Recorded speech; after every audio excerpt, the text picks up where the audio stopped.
Olá a todos, começamos novamente mais uma conversa com o Rodolfo Basílio. Muito obrigado por você, da audiência que acompanha nosso trabalho. Hoje a gente tem um convidado especial aqui, muito conhecido aqui na comunidade brasileira, na Inglaterra, Israel Monte, da empresa Monte Consultancy. Obrigado por ter aceitado o convite, Israel. Rapaz, é uma honra estar aqui. Agradeço o convite, porque faz tanto tempo que a gente não se vê e é tão legal saber que você está fazendo esse sucesso todo aí. É verdade, né? Parabéns, Você vê que a gente se conhece, mas às vezes a gente se desconhece, né? A gente fica sem falar, mas não tem jeito, né? Mas o carinho é o de sempre, é o mesmo. Assim, a admiração continua pelo teu projeto aí de vida. Você é o mestre, então estou aqui para aprender também. Bom, isso aí, Israel. Meu, o prazer é meu. E para quem não conhece a Monte Consultancy, é uma empresa que oferece serviços de imigração, visto, entre outros. A gente vai falando bastante aqui sobre os serviços que a empresa ela oferece para a comunidade brasileira aqui no Reino Unido, e também aí tem uma expansão internacional, algumas opções que a gente está discutindo aqui. E o Israel aqui, que é um monstro na área dele, vai estar compartilhando muita informação, ideia, sugestão para você também, que é empresário, que vai começar seu negócio próprio. Israel, vamos começar lá do começo. Você é advogado formado no Brasil, não é isso ou não? Na verdade, eu comecei, fiz direito no Brasil e o sonho era mestrado. Então, minha vida toda voltada para a Inglaterra veio como base nos meus sonhos de achievement, de querer desbravar fronteiras. Uhum. E até eu era músico na época no Brasil. Você era músico? Pagava minha faculdade de direito tocando. Então, Você tinha uma tocava banda, o quê, meu? um projeto, teclados e piano. Porra, meu. Então, assim, foi muito bacana, tipo assim, misturei o sonho da música com o direito, a gente fez uma fusão aí, a faculdade foi paga pela música. Ó, que legal, meu. E aí eu digo, mas agora eu quero mais, eu quero fazer um mestrado na Inglaterra. E o engraçado, assim, eu venho do Nordeste, então eu venho de uma área do Brasil que não é tão evoluída quanto São Paulo. E aí o pessoal lá tem a mentalidade um pouquinho pequena, falava assim, Zé, o sonho é um pouquinho mais baixo, mestrado na Inglaterra, o máximo que você tem que pensar é São Paulo. Eu digo, não, cara, eu quero ir para a Inglaterra. E aí, quando eu consegui conquistar essa fase da minha vida de fazer o mestrado, eu digo, caramba, ainda bem que eu acreditei em mim. Então, assim, eu acho que para qualquer negócio você tem que acreditar que você é capaz de chegar e de fazer acontecer. Então, a partir daí foi estudo, trabalhando na área de direito, tive a oportunidade de lembro que a gente conhecia você através de um escritório. Sim, você trabalhava em outro escritório, na verdade. Então, assim, vários anos a minha história começou por trás dos bastidores, trabalhando em outros escritórios, aprendendo, até realizar o segundo sonho. Primeiro era o mestrado, era abrir meu próprio escritório na Inglaterra, meu escritório de direito. Então, é o que eu tenho feito até hoje. Já era quando você trabalhava, você já tinha o sonho que uma hora você ia ser dono do seu próprio negócio, é isso? Sim, também, não é? Foi um percurso natural. Agora, aqui no Reino Unido você estudou na Universidade of Westminster, não? Exato. Legal, né, meu? Eu estudei lá também, sabia ou não? Foi? Sim, eu fiz uma MBA na Universidade de Westminster. Olha aí, também. Que bacana, que bacana. Eu não lembro se era meu sonho, não, mas eu fiz também. E agora me conta um pouco, qual que é a diferença da questão, primeiro, o aspecto legal, sei lá, ser advogado no Brasil, ser advogado no Reino Unido, tem alguma diferença mercadológica de o que não é, postura? O que é diferente uma coisa da outra, assim? O direito tem muito a ver com cultura, né? Então, as leis locais, tudo tem a ver com a história local do país e tudo mais. Então, é diferente. Você precisa encarar que você tem que aprender novas matérias. E o engraçado é assim, que no Brasil, às vezes você tem as matérias de direito lá. Se você tem uma paixão por uma delas, eu vou dizer para você, o direito de família sempre foi o que me atraiu mais, civil e família. Até por isso talvez eu entrei no direito de imigração por isso, para ajudar as famílias a se regularizarem no país. Então, uma coisa acabou puxando a outra. Mas eu queria algo diferente do Brasil, porque aquela mesmice ali estava me deixando sufocado. Então, para fazer o meu próprio visto inicial, para vir para o Reino Unido como estudante, para depois trabalhar, para depois conquistar a cidadania, foi um processo que eu passei na pele, e por ter passado na pele, trouxe muito mais energia para poder compartilhar com as pessoas e poder ajudá-las, porque eu entendi todo o processo, porque eu passei por isso. Então, tive que aprender, logicamente, uma legislação nova. Sempre ela está mudando, o Reino Unido está sempre criando, modificando leis, então a gente vai até discutir um pouquinho sobre isso hoje. Bastante, né? O Reino Unido ele muda a lei. Mas você está disposto... Toda semana é uma novidade, meu. Toda semana.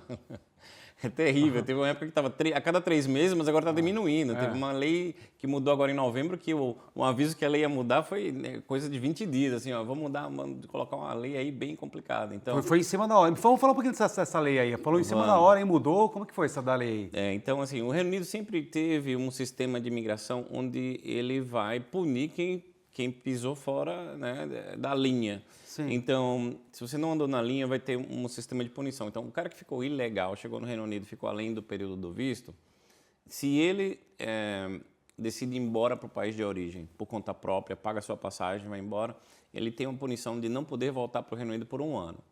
A regra era, você não podia voltar para visto de turista, nem trabalho, nem visto de estudante. Só que tinha uma exceção para a rota familiar. Então, se você desenvolvia um relacionamento, como acontece naturalmente com muitas pessoas, uma coisa espontânea, você conhece alguém, acaba no Reino Unido, tem muito isso de o casal começar a morar juntos. Tem.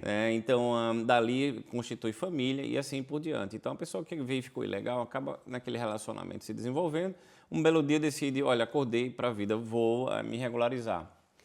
Esse processo de regularização não tinha nem enfrentava nenhuma barreira, porque era uma rota de exceção àquela punição, aquele banimento de 1 ano. Então, o Reino Unido sempre teve, desde 2005, uma logística de que você, se eu estivesse aqui como turista ou ilegal, não podia trocar de visto aqui dentro, não sei se casasse com um europeu antes do Brexit. Tá. Mas casando com inglês, você precisaria sair. Então, a partir dali, você precisava sair para pegar visto de trabalho, de estudante, visto de turista, sair e voltar de novo e para casamento também. Então, o que era que resolvia? A pessoa estava ilegal, se casou, resolvida a sua vida, mas precisa ir para o Brasil, pegar o visto e voltar novamente. O visto sai em quanto tempo? 3 meses se você não paga o serviço prioritário, se paga 1 mês, 40 dias. Só que o que a lei veio nova a dizer? A partir de 11 de novembro, diz assim, aquela regrinha da punição de 1 ano se aplica agora para todo mundo, incluindo as aplicações familiares. Então, o grande desafio que a gente encontra hoje no nosso escritório é aconselhar as pessoas que já estão ilegal a sair. E o pior é que tem gente que acabou de casar. Vai ficar 1 ano fora, vai ficar 1 ano sem ver a mulher, meu. Você casa e fica 1 ano sem ver a mulher, né, meu. E o pior, o governo britânico vai dizer assim, ok, daqui 1 ano você vai ficar 1 ano fora e eu vou observar se o seu relacionamento ainda continua se existe ou não. depois de eu 1 quero ano, que né? você prove que você manteve essa relação. E aí você prova como? Que tem um relacionamento de 1 ano, meu. Aí, onde tá, a gente aconselha o cliente, olha, quem está vivendo no Reino Unido que está legal, que vai passar o visto, visite o seu cônjuge, vá sempre que você puder, ou então se o seu cônjuge puder vir para outro país europeu, porque a restrição é só no Reino Unido. Tá, mas aí então quem está no Reino Unido vai ter que visitar no Brasil, porque a pessoa está indo embora, né? Exatamente. Tá, então como ele tem logística aí. E esse visto aí, esse visto de quem fica aqui, por exemplo, é o visto do europeu ou tem que ser do então, inglês assim, para poder pode passar visto para alguém através de matrimônio? Pode ser brasileiro com visto permanente, pode ser um europeu com pre-settled, nem precisa ter settled, mas desde que ele chegou antes do Brexit, conseguiu por conta própria, não pode ser dependente. Dependente não passa visto para outro dependente. Tá. E o britânico, obviamente. Então, essas 3 categorias aí, você pode passar vistos para familiares. Então, quem tem settle pode passar o visto do quê? De settle, é isso? Na verdade, a pessoa vai começar devagarinho. Quem tem, por exemplo... O pré-Brexit, estou falando. Então, exemplo. Assim, o pré-Brexit, ele tem o pre-settled ou settled, certo? Mas aí, se o casamento aconteceu depois, se aconteceu antes do Brexit o casamento, você não trouxe a esposa ainda, o visto é gratuito. Pô, aí você é sacana, né, meu? Você casou e até agora... Não trouxe a mulher porque a vida tá boa sozinho, né? Você é solteiro, pô. Você casa e você é solteiro. Pior que tem casos ainda. Pô, aí. meu, A tá pessoa louco, hein? Esse aí, vai explicar esse aí. Às vezes a pessoa tem negócios no Brasil, não pode voltar, né?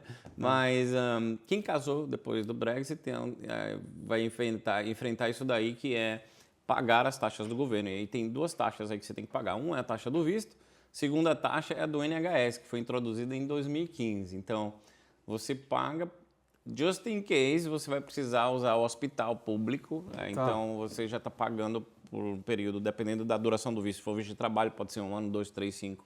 Se for um visto de esposo tradicional, ganha 2 anos e meio.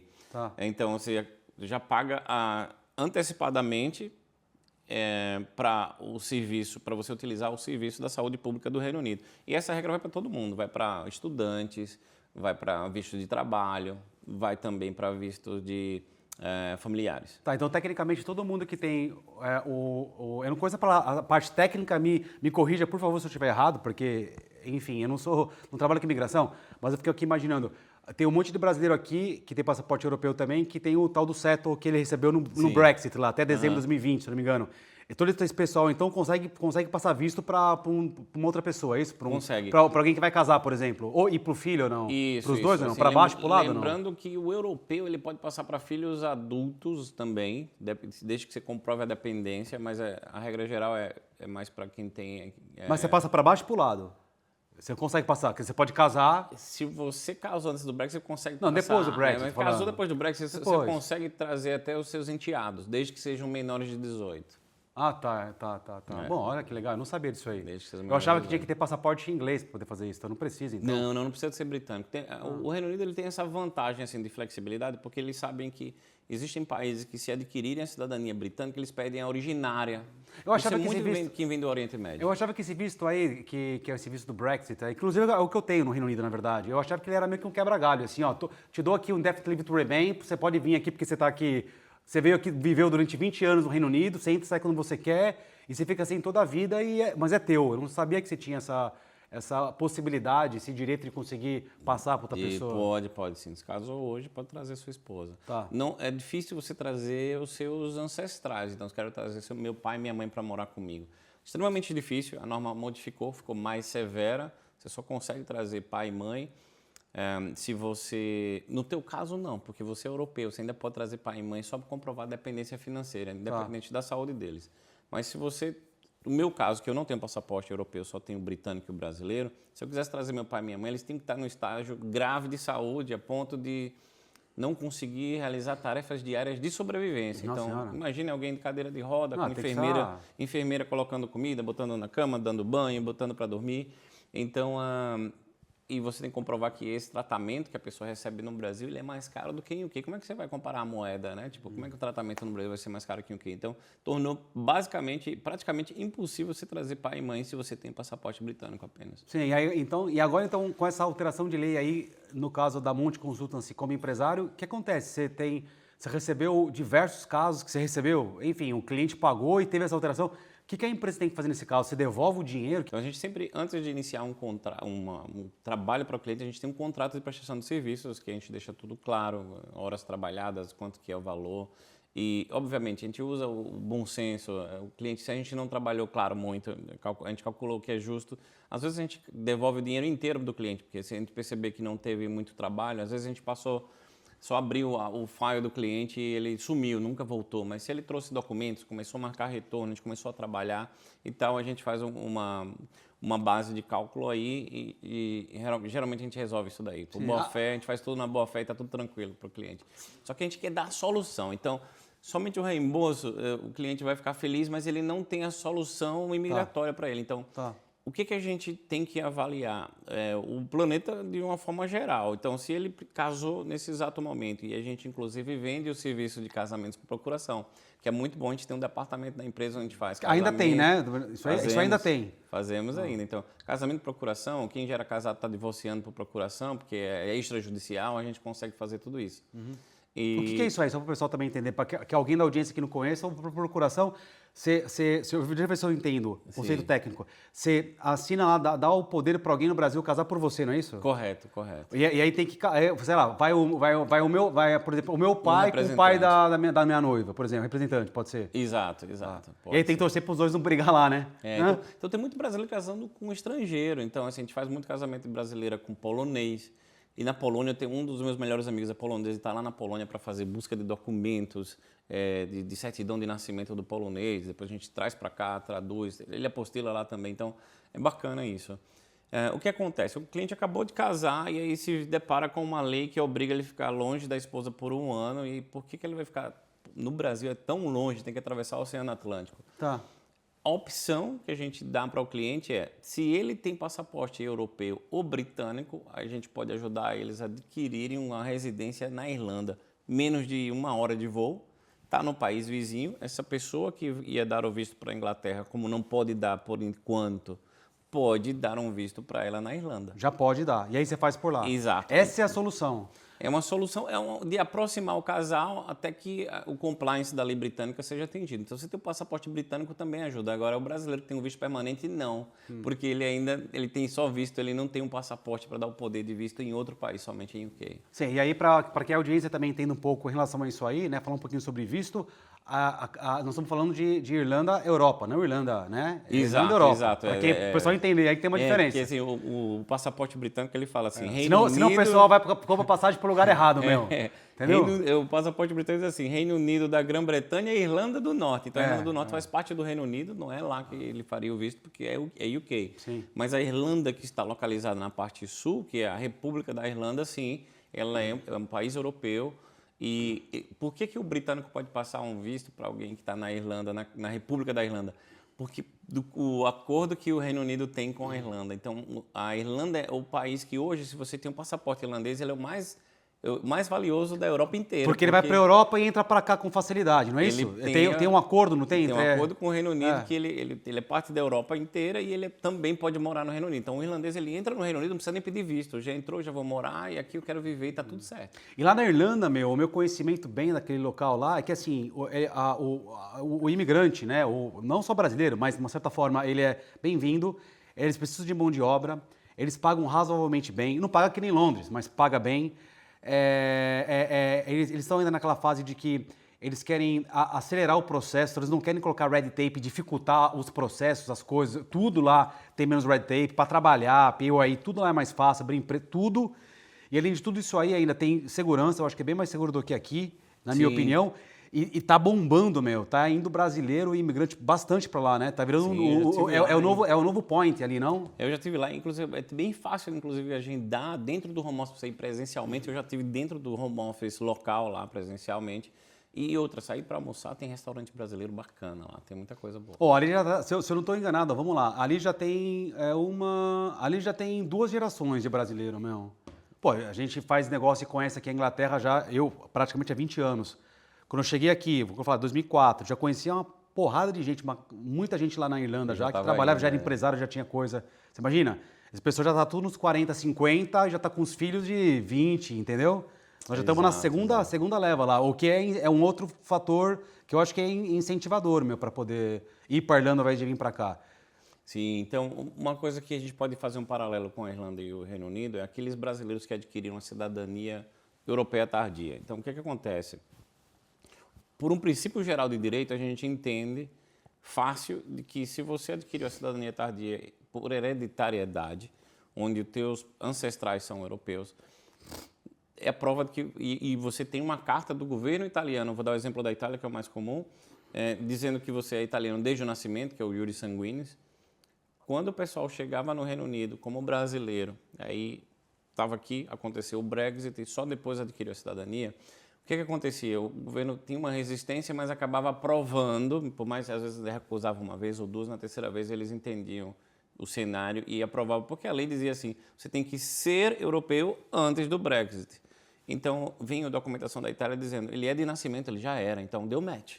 Deu match, pode casar. Dava o visto. O que acontece hoje em dia? A gente tem visto isso com muitos clientes e é super importante que o home office tem observado que foi talvez um equívoco da parte deles ter dado esse visto. Então, eles estão chamando as pessoas para elas terem uma oportunidade de comprovar que tem um passaporte europeu emitido antes, talvez ele mostrou um depois, mas ele já tinha um anterior. Se a pessoa não tiver, o que eles vão fazer? Eles vão dizer, olha, o seu visto ele não será cancelado, você vai usar ele até o final do prazo que tem para vencer, a gente não vai renovar automaticamente, mas aí você vai ter que ir embora porque o teu passaporte foi emitido depois, você provou que você virou italiano depois. Então, vai virar um debate jurídico aí bem interessante para acontecer, tem muita gente fazendo apelações.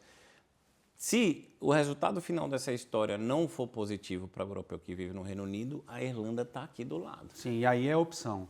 E aí, provavelmente, você já está com o pezinho lá, já, né, tecnicamente, você já está fazendo alguma coisa lá e você tem a ideia, a intenção de aumentar a sua presença lá, não? Exato. Até porque, assim, se a gente encorajar essas pessoas que estão, até os que estão chegando agora, dizer, eu tenho um passaporte europeu, eu sou português, pô, vai para lá. Eu quero vir para a Inglaterra para trabalhar. Bom, vai ter que enfrentar o visto de trabalho, que agora está mais rigoroso, o nível de inglês aumentou, a dificuldade, e você tem que ter graduação que o governo mudou. Né? Então, mas se eu for para a Irlanda, o legal da Irlanda é que depois de 5 anos você adquire residência permanente e pode se tornar um cidadão irlandês. Então, eu diria para você, seria um estágio antes de ir para a Inglaterra. Porque com o passaporte irlandês você não tem mais restrição nenhuma na Não, Inglaterra. e é do não precisa mais de lado, visto. e você vai estar falando inglês também. Olha a quantidade que tem de vantagem. É frio meu. igual, É. fala inglês Meu, igual. como que a gente então- pode dizer assim? É o aquecimento. aquecimento. Você vai pra lá, senta no banco e espera pra jogar. É isso. É não é verdade, isso? é verdade, Se você né? quiser, né? É uma estratégia. Ou você fica lá também, porque afinal de contas, repito, tem um monte de vantagem também de morar lá do que aqui. Tem os prós e cons, sim, meu. Sim, tem muita gente que fala assim, Portugal é um país que não tem muita renda, então, mas serve como um degrau para poder adquirir um passaporte europeu e ir para outro país melhor. Eu diria a Irlanda é o caminho se você quiser vir para a Inglaterra. É. Ou se você também, repito, querer ficar lá. Eu queria analisar um pouquinho o mix de serviços que você, ou que a empresa de imigração já faz agora que é um pouco mais no momento. Como você disse, a questão regulatória muda toda, o mix tem que estar toda hora mudando, tem que estar se reinventando como profissional de serviço, como empresa de serviço. E a terceira coisa, futuro. Vamos falar de algumas coisas. Por exemplo, visto de estudante, ainda faz ou não faz? Visto estudante era muito famoso no passado, a gente fazia bastante. Uma mas porrada, não? Muita gente fazia, o que não? o governo descobriu? Tem muita escola que não tinha mais estudante do que cadeiras para colocar o estudante ali. Então, eles descobriram várias fraudes, e aí eles mudaram todo o sistema. Então, o nível de exigência agora está alto em cobrança em cima da escola. Então, a escola tem que adquirir uma licença para ter aluno internacional e o governo fiscaliza demais a escola. Então, o que acontece? As escolas mesmas estão aplicando para o visto de estudante. Eles têm um Então, departamento interno ou eles terceirizam? geralmente eles têm um departamento Ou interno. eles terceirizam? Raramente terceiriza, raramente. Tá, então tem uma pessoa, tem um Israel lá sentado fazendo o trabalho, é isso? É verdade, é verdade. É isso? Eu já via isso já há 18 anos atrás, quando a gente comecei, tinha escolas que tinham advisors já dentro da Eu não escola. sabia, eu achava que era sempre Para terceirizado. fazer. E aí o que acontece, essa fatia do mercado agora já diminuiu para nosso ramo de consultoria de imigração. Uma outra coisa que a gente tem percebido é quanto mais dificulta o visto de trabalho, por exemplo. Eu É o fiz skill work, vamos falar, visto de trabalho, isso aí. o visto de trabalho, por exemplo, se a empresa é muito grande, ela também vai fazer o visto do time dela. Então, eu fiz uma consulta uma vez com 12 ou foi 15 pilotos da Ryanair. Todos brasileiros, todos estavam vindo. Eles queriam tirar algumas dúvidas de como que era a vida, como é que era, mas não era nem tanto da questão da imigração, Era porque viver em UK. eles tinham garantido, a empresa pagou tudo para eles, inclusive a empresa proporcionou lá os vistos deles. Eles vieram só perguntar como é que é a vida em UK. Então, e tirar algumas dúvidas básicas, tipo, quem tem esposa, como é que traz a esposa e filho, né? Animal de estimação. É interessante você ver que assim, então, uma empresa muito grande, ela não tem. Eu tenho um caso agora onde a empresa contratou a esposa do cliente, que ela é da Polônia, e o cliente brasileiro vem como dependente. A empresa disse para ela, eu dei o seu visto, eu patrocinei e fiz tudo, agora do teu marido tu se vira. E aí é onde a gente entra para auxiliar o cliente. Então você percebe que há um monopólio das empresas já fazendo os vistos dos empregados e das escolas fazendo os estudantes. Então a gente acaba fazendo alternativamente os dos dependentes. Sim, e aí nesse caso aí, nós estamos falando agora da própria empresa aplicar para o próprio serviço, né, que é o visto, Sim. nesse caso aí. E qual que é a vantagem para a empresa fazer isso? Porque eu estou pensando aqui, por que não terceirizar assim? Porque não é uma core activity, não é um core service da empresa, meu. Por quê? Existe um compliance rigorosíssimo em cima das empresas na hora de contratação dos empregados. Então, assim, Exigência, algumas sponsor. empresas terceirizam sim para poder não ter essa complicação. Alguns escritórios já mais famosos e ingleses já eles contratam para fazer isso. Mas eu diria para você, tem brasileiro que procura, porque quando ele está vindo em busca do mercado de trabalho, sabe a pessoa que acabou de se formar quer começar a enviar currículos. Então ele não sabe por onde começar. Israel, eu não tenho nem a empresa para me contratar ainda. Então a gente dá esse suporte para o cliente explicando, olha, você tem que ter isso, nível de inglês, esse tipo de qualificação. Quais são as profissões elegíveis para um visto de trabalho, que nem todas são. Tem uma lista do que é o que Tem uma não é? lista, a gente tem que olhar o site do governo. Tem a lista, inclusive, das profissões que não exigem faculdade. Então, Tem algumas que não exigem faculdade. Me dá algum exemplo de algumas que não vou exigem dar faculdade. um exemplo. Está precisando muito. A área da indústria de construção. Então, está faltando pedreiro, eles precisam. Está faltando gente que trabalha com azulejo, cerâmica, quem mexe com marcenaria. Ontem mesmo eu estava vendo essa lista, pessoal que mexe com telhado, Tá, então vamos lá. Construção. Desculpa te interromper só porque eu tenho um negócio interessante. soldadores. Agora tem uma pergunta interessante em relação a essa aqui. Então, só especificamente, como a gente lida aqui no nosso canal aqui com muito pequeno e médio empresário? Aí a minha pergunta é, você acabou de falar que o grande empresário tem in-house o próprio departamento de legal, advogado fazendo esse trabalho.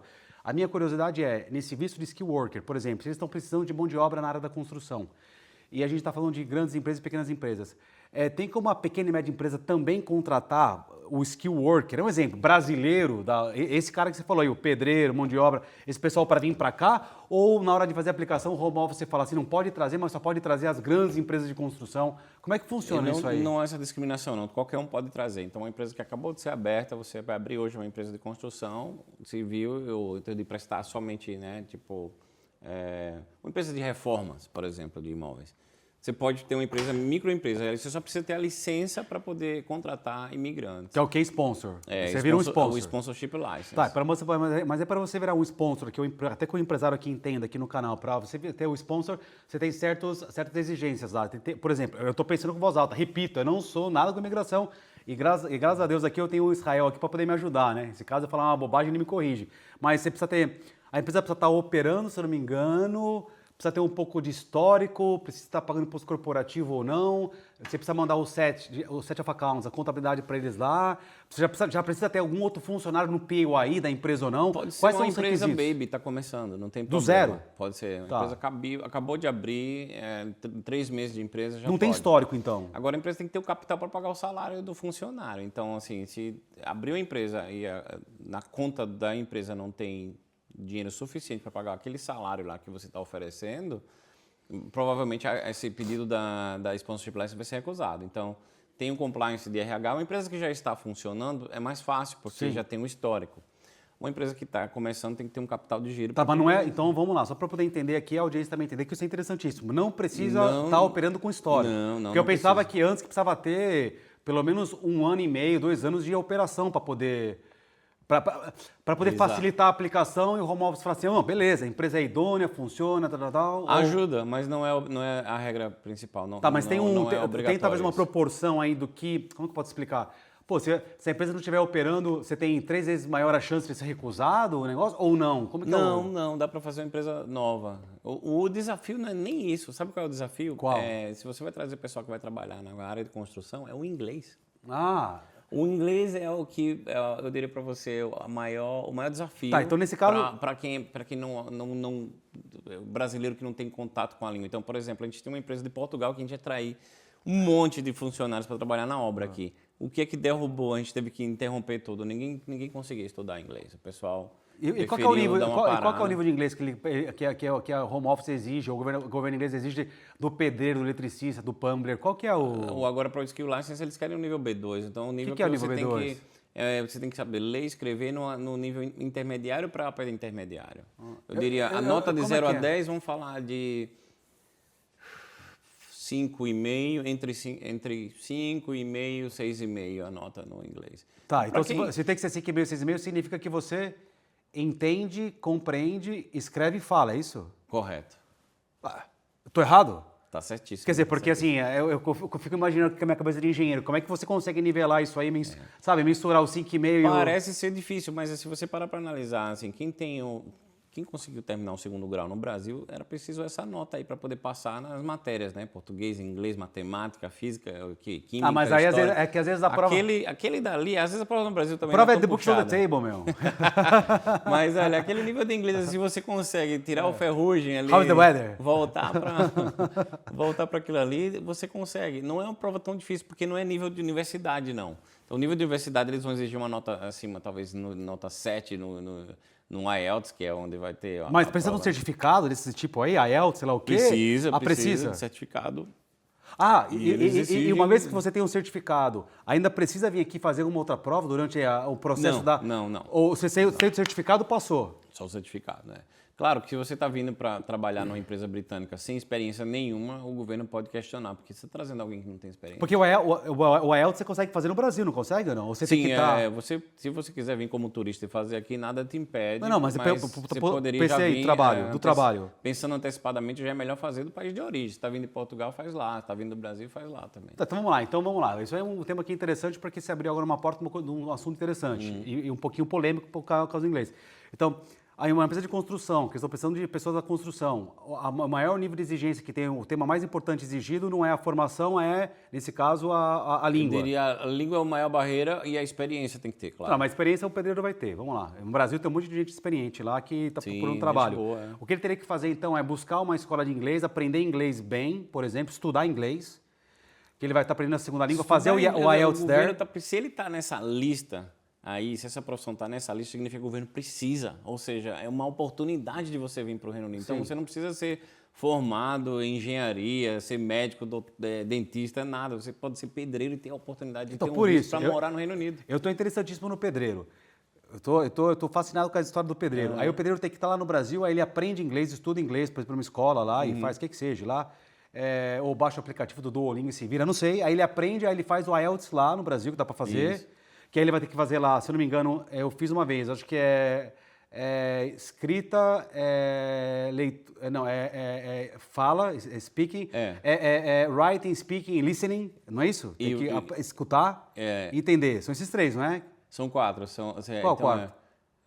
Listening, writing, speaking... E reading. Reading. Você Então, precisa... é a leitura para você interpretar, né? Então, tem uma interpretação de texto e você responde as perguntas. Aí você faz lá. E aí, então, se você conseguir passar quanto no IELTS tem que ter? Você falou 5,5? Eu diria para você 5,5 já é a nota suficiente. Vai estar dentro desse bracket aí, mas entre 5 e 5,5 já dá para passar. Se tiver isso aí e o sponsor, você traz o pessoal para trabalhar. E aí tem alguma coisa a mais que o home office vai olhar, vai exigir ou vai ver ou não? É uma aplicação normal? Não, a empresa só tem condições de pagar o salário desse funcionário, né? Então, dependendo da categoria do funcionário, eles têm uma tabela lá. Então, por exemplo, eles estão precisando de designer gráfico. Então, imagine que a empresa de construção quer fazer decoração interior design. Então, tem um designer gráfico que está precisando trazer ele, está precisando do cara que vai trabalhar com cerâmica. Então, já dá para trazer essa turma toda sem ninguém ter faculdade. Às vezes, o construtor pode estar até, por exemplo, morando nos Estados Unidos ilegal, ele está lá em Massachusetts, ele está lá em Iacre, ele está num desses lugares ilegal, ele pode ir para o Brasil, um exemplo aqui, estou pensando aqui, porque o imigrante gosta de viajar, né? Sim. Entendeu? O cara fica 10 anos aqui, 10 anos lá, e gosta de tá se mexendo toda hora de um lugar para o outro, de um país para o outro. Ele pode, por exemplo, ir para o Brasil, acabar com a ilegalidade dele, agora que esse governo lá que está pegando pesado, e de lá ele já fala inglês e tem experiência, ele pode vir para cá com visto legal, com skill worker de uma empresa, é isso ou não? A princípio sim, mas tem que observar uma coisa, se ele já ficou ilegal no país, o Reino Unido vai levar isso em consideração também, tá? Então Mas sabe que ele ficou legal? Eles querem o histórico de viagens. Mas sabe que ele ficou legal? É possível descobrir, sim. A gente não recomenda o cliente mentir nunca, porque se é descoberto uma mentira, ele fica proibido de entrar no Reino Unido por 10 anos. Então, mas nos Estados Unidos ele tem um de entrada, não tem. Como que é? O de saída é que na hora de sair ele sai e não tem, né? Não, lá. Não, para estampar, você estava overstaying aqui, está ilegal. Não vai ter estampa, não, mas o Reino Unido, os Estados Unidos está assim agora. Recentemente eu fui, na verdade eles não carimbam nem entrada mais também. Então, como é que ele vai saber que o brasileiro está ilegal, estava ilegal nos Estados Unidos, então? Mas aí é polêmica, porque se ele mentir e for descoberto, o governo tem talvez como compartilhar a informação com outro sistema de imigração em outro país. Eu vou dar um exemplo da Irlanda.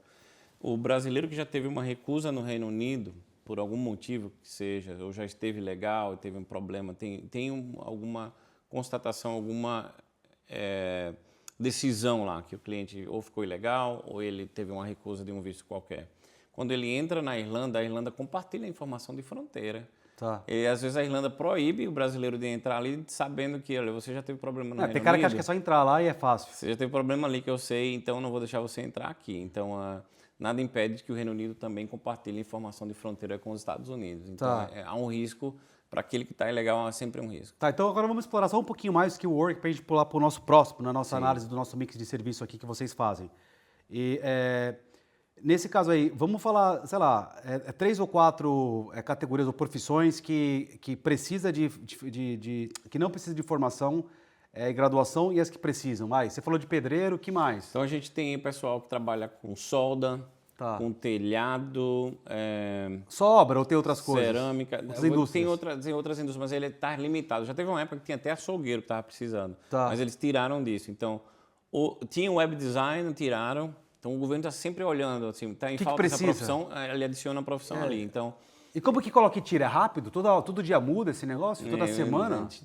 Eu não observo toda semana porque a gente nunca tem essa demanda, mas assim, sempre a gente percebe que de tempos em tempos, quando a gente olha a tabela, tem sido modificada, né? Então, hoje, as profissões mais fáceis, eu diria, seria designer gráfico, a parte de obras em geral, e aí vem a parte florestal, pescaria, aí você tem a Pô, pescaria o que mais tem lá no Brasil é pescador. Precisa de pescador aqui? É isso que você tá falando? Mas, Pô, assim, tem pescador no Brasil pra caramba, meu. Que tem um monte, né? Vai ter que estudar inglês ali. O que acontece também eu percebi na lista, assistente de enfermagem. Tá Puta, aí enche de indiano, pessoal hein? que é formado em farmácia no Brasil. Puta, aí os indianos mandam nisso aí, hein? Nossa. Assistência de farmácia, coisa de ajudar as pessoas, coisa de idoso. Sim, tem. Só que a parte de ajudar o farmácia. idoso, você tem uma regra para você pegar o visto de trabalho no Skilled Worker e você tem essa da regra que está precisando. Esse da regra que está precisando é mais você como gerente de um centro já de apoio de care para pessoas idosas. Então, não seria tanto para o carer, mas para quem é o dono do estabelecimento ou o manager do estabelecimento. Podia dizer que talvez, então, tem algumas profissões que estariam mais ou menos, teriam uma maior ou menor probabilidade, chance de entrar na lista. E aí o que o brasileiro talvez que está afim de migrar para cá, legal, que tem que fazer talvez para o Reino Unido já ficar preparado, aprender o inglês? As profissões mais garantidas de ter visto seria engenharia, o pessoal que vem para fazer engenharia Aí tem que ser graduado. Graduado. Assim, engenharia e medicina estão em primeiro lugar. Tem que ser médico, então. Médico, é isso? Médico. Médico formado no Brasil. Pode ser. E então é médico formado no Brasil e que fala inglês ou não? Eu preciso do inglês sempre. Eles não têm uma regra. A única regra que eu diria para você, se você não tem nenhum visto que não precisa de inglês, tem. Mas ele não vai te dar o direito de morar para sempre no Reino Unido. Aí eu diria que são as categorias de visto de trabalho temporário. O médico é temporário ou não? Não, né? Não, já para morar para ficar de vez. E é generalista, o médico geral ou médico algumas específicos? Sei lá, é pediatria, não sei o quê, tem? Pode ser clínico geral, sim. Pode ser clínico geral. E os especialistas também, claro. Médico ganha bem no Reino Unido ou não? Ganha, né? Rapaz, eu tenho poucos médicos nos meus books. São meus clientes. Eu tenho que fazer essa pergunta para você, porque assim, eu tenho poucos clientes. Porque os que eu conheço, por exemplo, que trabalham no NHS, os que eu conheço bem, inclusive, pessoalmente, que são alguns amigos, eles trabalham, são médicos especialistas, sei lá, é cirurgião do olho lá, que tem um negocinho. Meu, eles ganham coisa de, sei lá, estou falando antes dos impostos, pré-tax, 180 mil, 200 mil no NHS, acredita? Mesmo? Mas são especialistas assim, sabe? Desse nível aí. Agora eu não sei a base do médico aqui, para poder fazer uma comparação. Era uma boa pesquisar isso daí. Bom, enfim, vamos lá. Então a questão do skill worker ainda continua, quer dizer, ainda tem como ainda... Continua, sempre vão precisar, porque vai precisar tem sempre... empresas que têm a preferência de trazer imigrante, tem imigrante. E talvez uma forma também de vocês operarem, eu fico imaginando com voz alta aqui, se você está falando com skill worker, se você estiver super atualizado com a lista e você tiver essa ponte entre Brasil e Reino Unido, pô, não é super legal que você vai começar toda hora ali, o pessoal do Brasil ficar de olho na Monte Consulta e fazer, esses caras aqui estão atualizados, eles sabem o que estão acontecendo, né? Sim. E aí conseguir explorar essa sanfona que abre e fecha ou não? Não é uma ideia? É possível. Ou não? E outra, para quem é jovem, né? Tipo, eu sou jovem, não tenho formação ainda, eu quero fazer um visto, mas eu também não tenho inglês. Por que não um trabalho temporário? Porque se você trabalha para uma charity, você pode ficar 1 ano trabalhando tendo esse trabalho voluntário. Obviamente, você não tem salário, você tem uma ajuda de custo. Mas você tem uma experiência de viver na Inglaterra por 1 ano. Pode estender? Não pode, porque é uma oportunidade para você, depois a fila precisa caminhar e dar oportunidade para outra pessoa ficar. Mas você pode trazer esposa. Então, você pode vir com visto de voluntário por 1 ano. E se você é uma pessoa que trabalha em igreja, você pode fazer Ministro da religião, é isso? Um religious worker. O religious worker, ele tem um salário, mas pode ficar no máximo 2 anos no Reino Unido. Agora, se for pastor, não, dá para pegar realmente um visto para morar para sempre. Que é o ministro da religião. Mas ele precisa do inglês. O pastor precisaria do inglês. Então, assim, somente voluntário e trabalho religioso que dá direito a você vir para o Reino Unido e não precisar falar a língua. E também os vistos, aqueles, o permitted paid, o engagement paid.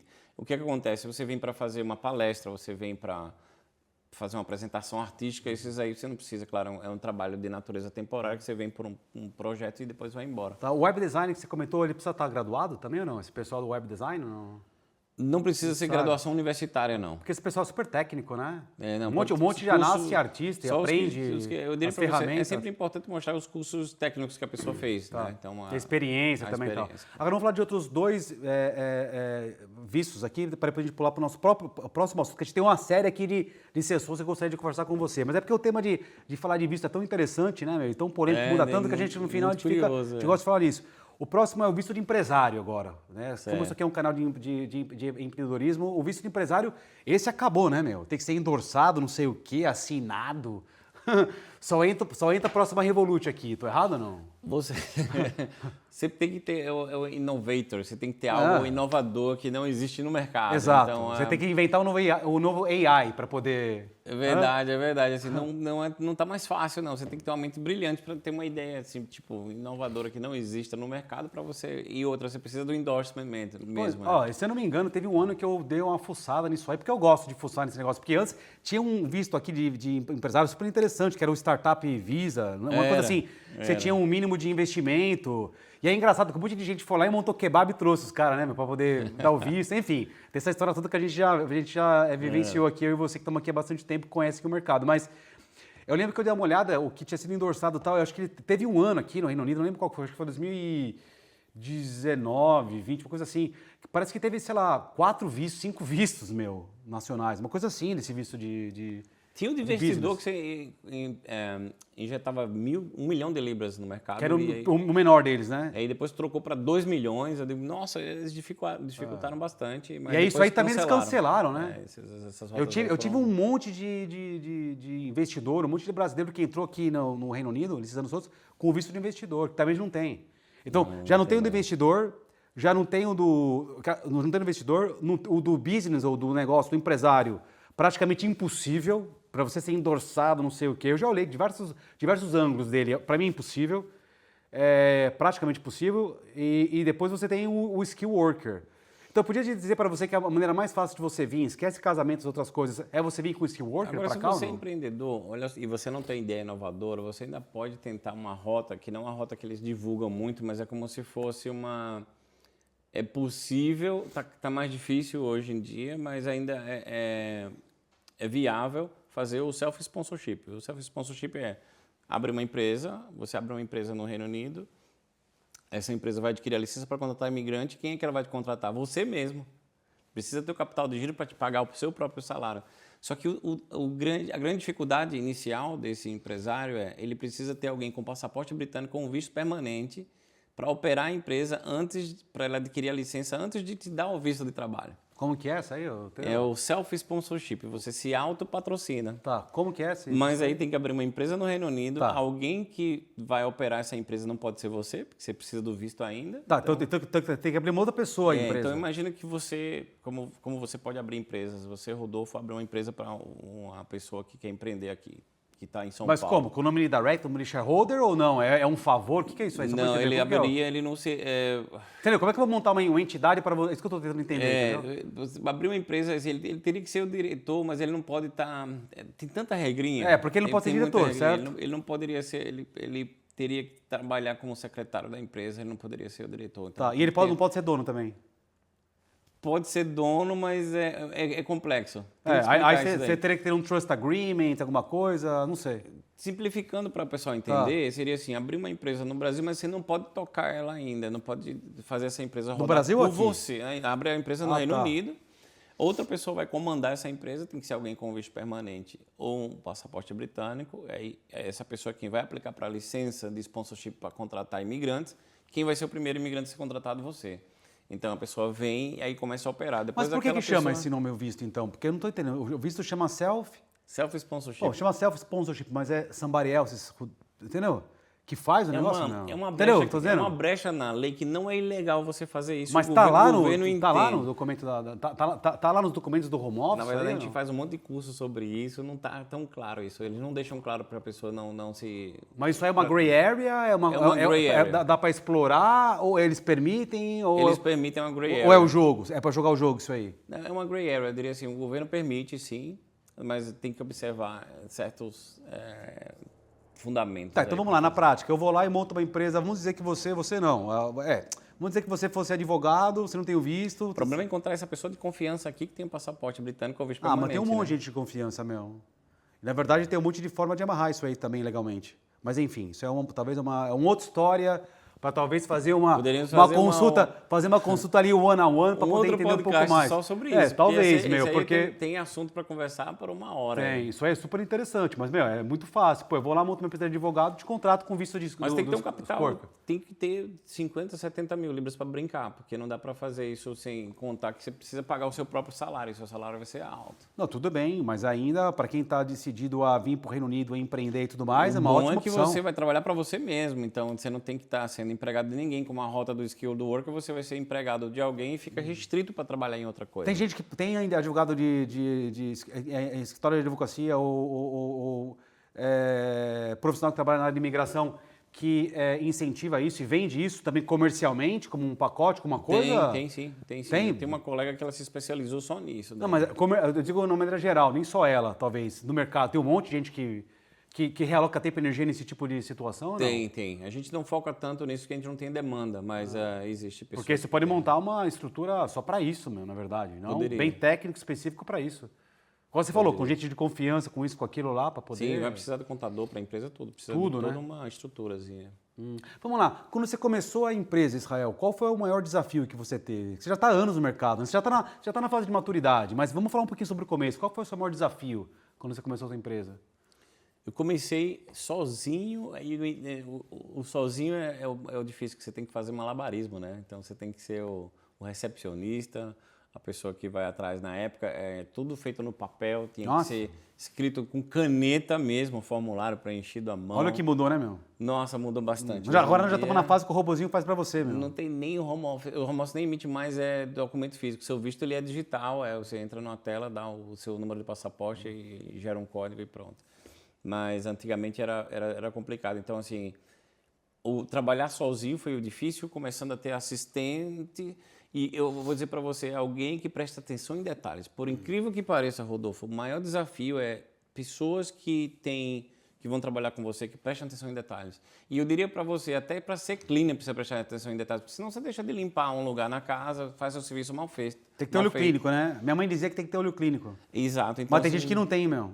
Tem gente que não adianta, você ensina várias vezes, é difícil. Então, assim, até encontrar alguém que tenha compromisso e que preste atenção em detalhes, eu diria para você, quando eu anunciei vagas em sites para contratar funcionários, a primeira coisa que eu colocava assim, prestar atenção em detalhes é o primeiro pré-requisito, mais do que o seu currículo. A primeira prova, a primeira tarefa que você faz para poder, ou a prova que você faz para você poder testar quem vai entrar, é dar para ele um texto com 2 páginas e falar assim, meu, spot mistakes, né, meu? Find errors, né, meu? Vai olhando aí, né? Não é? A gente tinha uma brincadeira, sabe o que a gente fazia? A gente dava uma nota de 5 libras, que na época ainda era de papel, não era plástico, e pedia para a pessoa tirar uma Xerox. E aí a Xerox nunca vem perfeita, porque as máquinas de Xerox não podem fabricar uma cópia idêntica da moeda, né? Sim. Então a gente, às vezes por brincadeira, às vezes era cliente que a gente já era amigos, estavam aplicando para a vaga, eu digo, vamos lá. Tua primeira tarefa aí, tira uma cópia dessa nota de 5 libras aí, frente e verso. Sim. Não, vi uma bagunça aí, tipo, aqui, eu digo, essa cópia não presta, faça direito. A pessoa complicado. Mudava a tonalidade, a intensidade de cores e tudo, olha, sempre saía uma bagaceira e a gente ria no final, tipo, não, então era uma brincadeira, a gente sabia que não ia dar certo. Mas o desafio era maior, conseguir pessoas engajadas, com compromisso e que queriam estudar também. Mas olha uma coisa que é engraçada. Para você se tornar Immigration Advisor, porque no Reino Unido eu opero não como advogado, mas como consultor jurídico, que é a minha licença. Você não precisa ser formado em Direito, mas você precisa fazer os cursos, você precisa ter como prática. Que é? IAA ou não? É o IAA, Immigration Advice Authority agora. O que acontece? Tem funcionários que eles têm medo de ter a licença. Então as pessoas têm medo de ter a responsabilidade de ter a licença. Exatamente. Não é isso? Exatamente. Um monte de gente tem esse medo. Por que as pessoas têm esse medo, será? Eu não entendo. Porque acha que vai se ferrar uma hora ou não? Olha, eu vou dizer para você, eu tenho uma funcionária que ela começou comigo há 10 anos atrás. Ela decidiu tirar a licença praticamente tem 1 ano e meio. Eu digo, caramba, por que você levou tanto tempo? Eu tinha medo, Zé, eu tinha medo. E esse é outro desafio. As pessoas, além de prestar atenção em detalhe, que ela é extremamente... O trabalho dela é feito de forma excepcional. Mas o medo de estar ali, de dar uma consultoria, de ter essa responsabilidade, sempre esteve presente. Então, encontrar pessoas que tenham realmente a vontade de enfrentar esse medo aí não é fácil. Eu gostaria de conversar com você de vários pontos, assim, meio que curtos, para poder entender um pouco mais a sua opinião, né, de cada um desses pontos. O primeiro é a fase de crescimento, né? Toda empresa tem um crescimento, né? Início, sobrevivência, crescimento, maturidade, depois tem declínio, né? Ou tem uma inovação ali, ele volta a crescer. Vários ciclos, né? A empresa vai. Você já está há anos no mercado com a tua empresa. Você sabe qual é o estágio que você está? Você tem uma ideia? Você está na fase de maturidade aqui, agora você está renovando agora com essa ideia talvez de Irlanda, outros serviços. Onde que você acha que você está posicionado aí? Na curva de crescimento da empresa de vocês? Eu diria para você, a gente planeja, mas assim como a gente trabalha com leis de imigração, as mudanças da legislação tem um impacto na empresa. Isso aí restringe o seu crescimento por causa disso também ou não? De uma certa forma? Restringe, porque... Te limita, não? Você fala, sim, meu... a gente estava prestes para contratar mais funcionário, veio a mudança de lei, tipo, opa, a gente agora tem que dar um Dá passo um passo atrás. para trás e aí vai ter que se reinventar. Exato. Isso é Então, fundamental. Assim, são 10 anos de estratégia e tem sido progressivo o crescimento, devagar e sempre, eu prefiro do que... Claro. Eu prefiro que pé no chão, né? Aquela história da tartaruga e o coelho. O coelho corre, mas depois cansa, a tartaruga devagarinho sempre chega no final. Sim. Então, eu falo isso sempre, meu. Não, isso se o coelho não morrer lá no final também, né, meu? Sim. Ele morre com falta de ar ainda, né? Tem um monte, né? Morre antes de chegar na chegada. Então, tem sido sempre assim, devagar, mas e observando isso, tendo cuidado na hora de fazer a estratégia, tem que ter consciência dos riscos e operar com risco calculado, sempre. Sim. Outra coisa é a administração financeira da empresa, né? Planejamento, monitoramento, tal, tudo mais, seu resultado. Quem é que faz isso lá na empresa? É você? Você sempre está de olho? Você é uma pessoa de números? Como é que é essa questão financeira da empresa? A gente tem uma pessoa que faz o bookkeeping da empresa internamente, está sempre em constante contato para a gente observar que tipo de visto está sendo. Porque a gente faz a consulta, a gente envia os orçamentos. E aí eu faço uma análise, eu tenho uma gerente, tenho a parte também do financeiro, e a gente observa, junto com o marketing também, o que está entrando para a gente mexer no marketing. Eu lembro de uma coisa, um conselho que você falou há muitos anos, Rodolfo. Bom, será que eu nunca esqueci esse conselho. Eu vou dizer para você, foi um conselho que eu ouvi da tua parte se brincar, uns 15 anos atrás. Qual que era, meu? Até eu tô surpreso, assim, pô. Esse conselho vem comigo até hoje. Eu não esqueço nunca daquela partida de ping-pong também, de adotar uma família. Aquilo teve um impacto energético assim, na minha vida. A gente jogou um ping-pong ali, acho que por quanto tempo eu e você, meu? Lá no meu escritório, lembra? Não, e jogar com você vê assim, olha, quem ganhar de mim vai ganhar um presente, quem perder vai ter que adotar uma criança, lembra disso? É isso aí. Ninguém ganhava do Rodolfo, misteriosamente o cara campeão do ping-pong. Nós não adotamos ninguém no projeto, né, meu? Eu adotei. Não, até hoje. Tô brincando. Mas olha, o projeto tô dizendo assim, porque tinha ganhado de mim, né?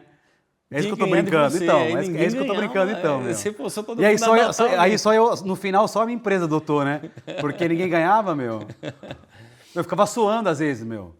E era um monte de cliente jogar ping-pong, todo mundo jogava, não sei o quê, demais, né? Era legal, né? Foi muito divertido. E o teu conselho era assim, olha, tá ganhando menos, não corte o marketing. É ele que você tem que aumentar.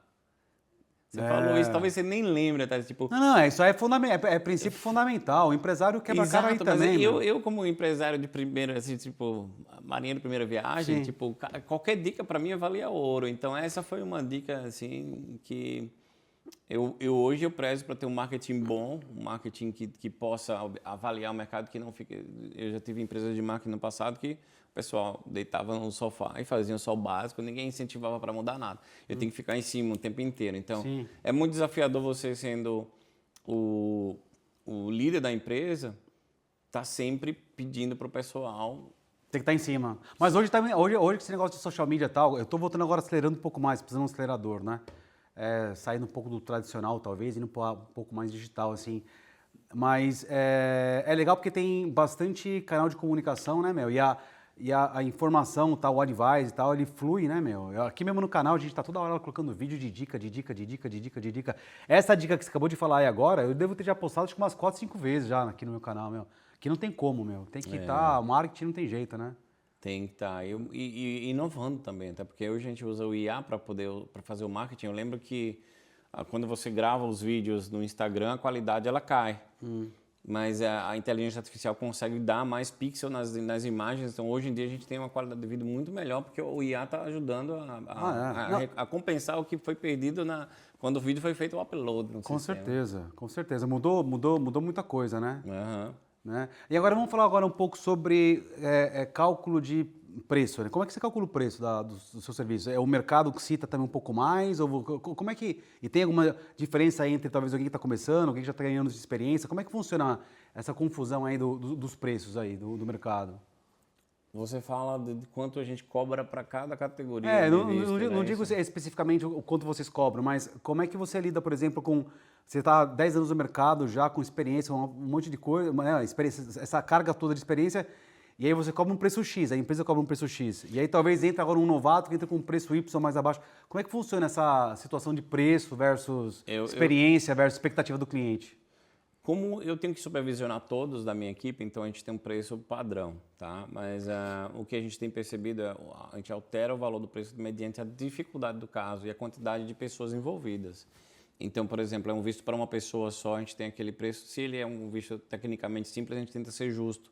A gente não vai cobrar uma fortuna. Sim. Inclusive, por exemplo, o primeiro visto, vou dar um exemplo do visto de esposo, que é o mais complexo, é que você tem que sair de UK para pedir para aplicar de fora. Então, o cara está aqui como turista, eu casei, estou aqui, quero trocar de visto aqui dentro. Não pode, você precisa sair e aplicar. Então, o risco é muito enorme para ele. Se ele for recusado, ele nem entra mais. Então, é uma aplicação feita com minúcias, extremamente peculiar as normas. As normas são mais rigorosas para esse primeiro visto. Na hora da renovação, já não é tanto. Então, a gente percebe até que o governo ele cobra menos e, obviamente, se o meu serviço ele demanda menos trabalho intelectual, o volume de horas trabalhadas nele, a gente também é justo com o cliente, cobra menos também. Claro. Então, a gente vai observando isso e claro, se o cliente quer trazer mais um filho, 2, 3, 4, 5 filhos, então vai ser mais horas trabalhadas, a gente tem que fazer se tiver um time de futebol, vai 50%. Proporcional aí.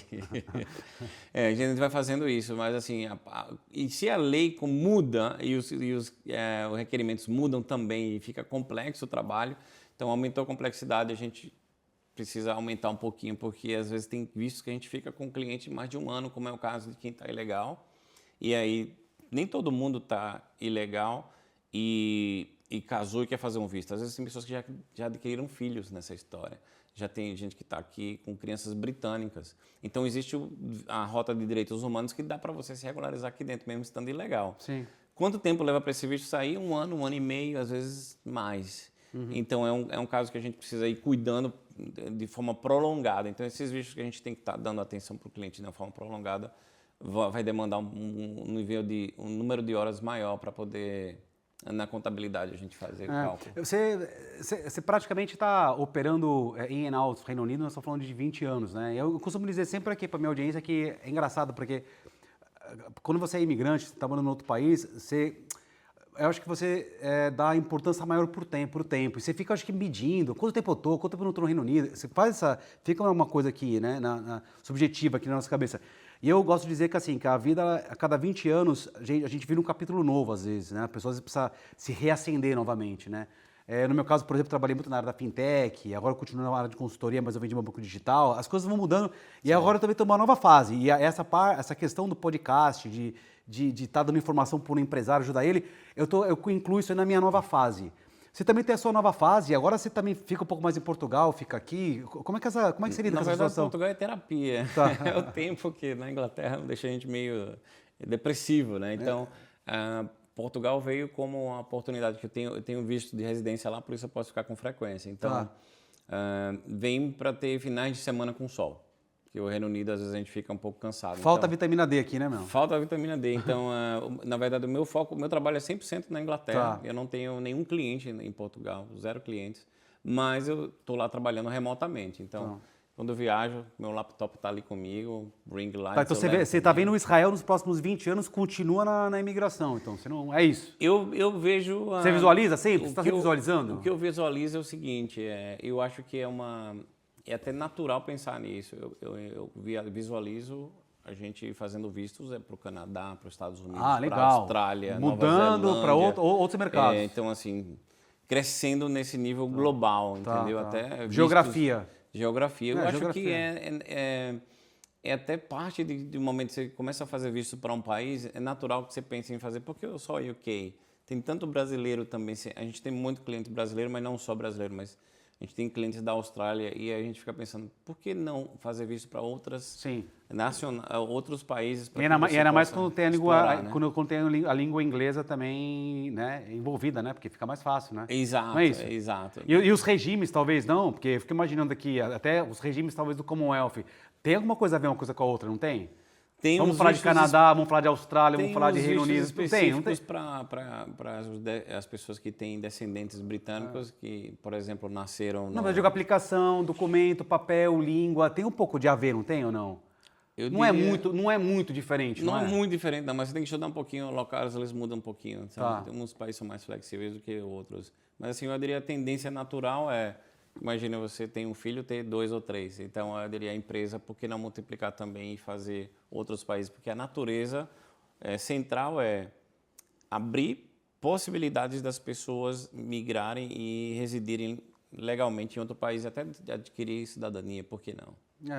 Estados Unidos também é um mercado bom, não? Eu sempre tive o sonho. Então, assim, eu diria para você, o sonho, projetos futuros seria expandir para nós estamos agora também, a gente vai fazer agora uma próxima gravação lá agora também, a gente tem alguns clientes lá já no solo americano e é legal lá o mercado também, viu? É bom estar sempre de olho. Muito bom. Se você tivesse que dar um conselho aqui para alguém que está começando agora, que vai se tornar empresário, quer ser empreendedor, qual que seria esse conselho que você daria? Eu acho que o conselho mais básico é que todo mundo que trabalha nessa área há algum tempo, que empreende há algum tempo, vai dizer não diversificar tanto. Então, você tem um foco, continue naquele foco, porque tem gente que fica apostando. Sai que nem louco, né? Eu vou abrir uma empresa, eu vou ser dono de restaurante e barbearia e escritório de contabilidade, de direito e de tudo, acaba depois perdendo o foco e voltou para estacar zero. Mas se você tem um sonho, permanece nele ali, tem aquela menina dos olhos de ouro e põe a tua energia ali.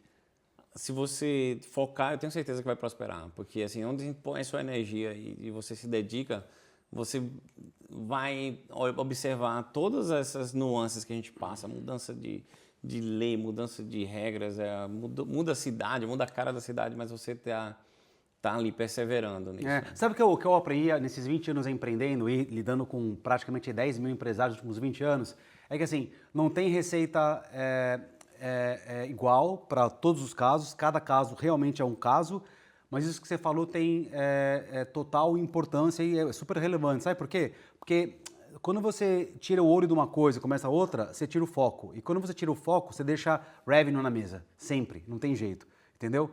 E uma outra coisa que é interessante nesse percurso todo, de achar que vai ter A mais B mais C mais D, você só pode começar o B se realmente o A está funcionando, você entendeu? E mesmo que você vai deixar revenue na mesa, você vai deixar só um pouco, entendeu? Você não vai perder o controle total, você vai tirar o foco total, e aí sim você consegue fazer mais de uma coisa. É bem por aí. Então o segredo é foco, entendeu? Nem que seja até a primeira empresa sua atinja o ponto de maturidade, você está tranquilo, está funcionando, é bem por aí. Israel, eu gostaria de novamente agradecer aqui que você aceitou aqui de participar aqui na conversa com o Rodolfo Basílio. Prazer é meu. Tudo de bom, sucesso, viu? Parabéns pelo trabalho. Gente, ficamos aqui novamente, conversa com o Rodolfo Basílio, hoje com o Israel Monte, da Monte Consultancy, o homem sabe tudo aqui da área da imigração e está querendo fazer essa expansão global aí para outras geografias, já está fazendo visto lá na Irlanda, sabe tudo do negócio e ele deu uma super dica aqui para você que quer começar com qualquer coisa ou quer se diversificar e fazer um monte de coisa ao mesmo tempo, não faça isso, empresário. Comece uma coisa por vez. Foco e energia. Realoca seu tempo e energia no negócio só por vez.